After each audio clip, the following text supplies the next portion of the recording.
1 Samuel, capítulo 19. E falou Saul a Jonatas, seu filho, e a todos os seus servos para que matassem Davi. Porém Jonatas, filho de Saul, estava muito afeiçoado a Davi. E Jonatas o anunciou a Davi, dizendo: Meu pai, Saul procura matar-te, pelo que agora guarda-te pela manhã e fica-te num lugar oculto e esconde-te. E sairei eu e estarei à mão de meu pai no campo em que estiveres, e eu falarei de ti a meu pai, e verei o que houver, e te anunciarei. Então Jonatas falou bem de Davi a Saul, seu pai, e disse-lhe: Não peque o rei contra seu servo Davi, porque ele não pecou contra ti, e porque os seus feitos te são muito bons. Porquanto pôs a sua alma na mão e feriu os filisteus, e feriu aos filisteus, e fez o Senhor um grande livramento a todo o Israel. Tu mesmo o viste e te alegraste. Por que, pois, pecarias contra sangue inocente, matando Davi sem causa? E Saul deu ouvidos à voz de Jonatas e jurou Saul: Vive o Senhor, que não morrerá.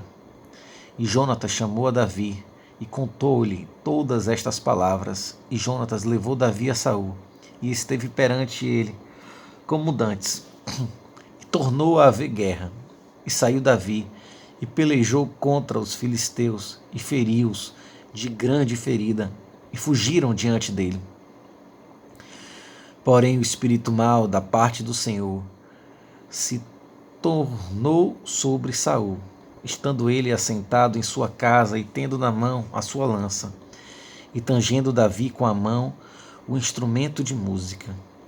E procurava Saul encravar Davi na parede, porém ele se desviou de diante de Saul, o qual feriu com a lança a parede. Então fugiu Davi e escapou naquela mesma noite. Porém Saul mandou mensageiros à casa de Davi, que o guardassem e o matassem pela manhã.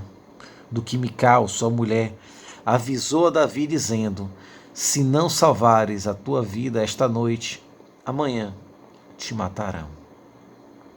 Então Mical desceu a Davi por uma janela, e ele se foi, e fugiu, e escapou.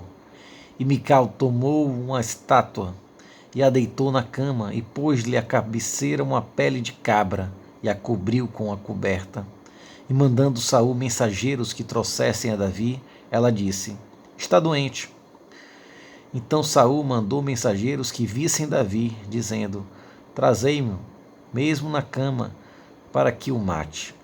Vindo, pois, os mensageiros, eis que estava a estátua na cama e a pele de cabra à sua cabeceira.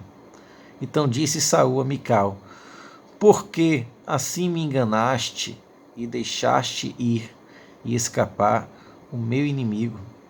E disse Mical a Saul: Porque ele me disse: Deixa-me ir, porque hei de eu mataste? Assim Davi fugiu e escapou, e veio a Samuel a Ramá, e lhe participou tudo quanto Saul lhe fizera. E foram ele e Samuel, e ficaram em Naiote. E o anunciaram a Saul, dizendo: Eis que Davi está em Naiote, em Ramá. Então enviou Saul mensageiros para trazerem a Davi, os quais viram uma congregação de profetas profetizando, onde estava Samuel, que presidia sobre eles. E o Espírito de Deus veio sobre os mensageiros de Saul, e também eles profetizaram.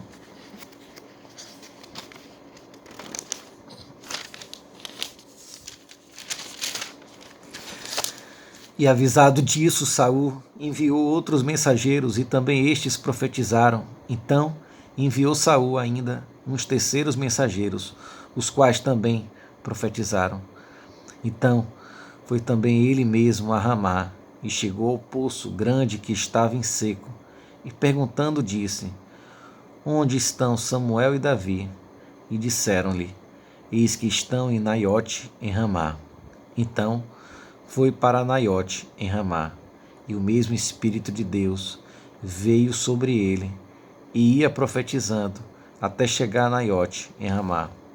E ele também despiu as suas vestes, e ele também profetizou diante de Samuel, e esteve nu por terra todo aquele dia e toda aquela noite. Pelo que se diz: está também Saul entre os profetas?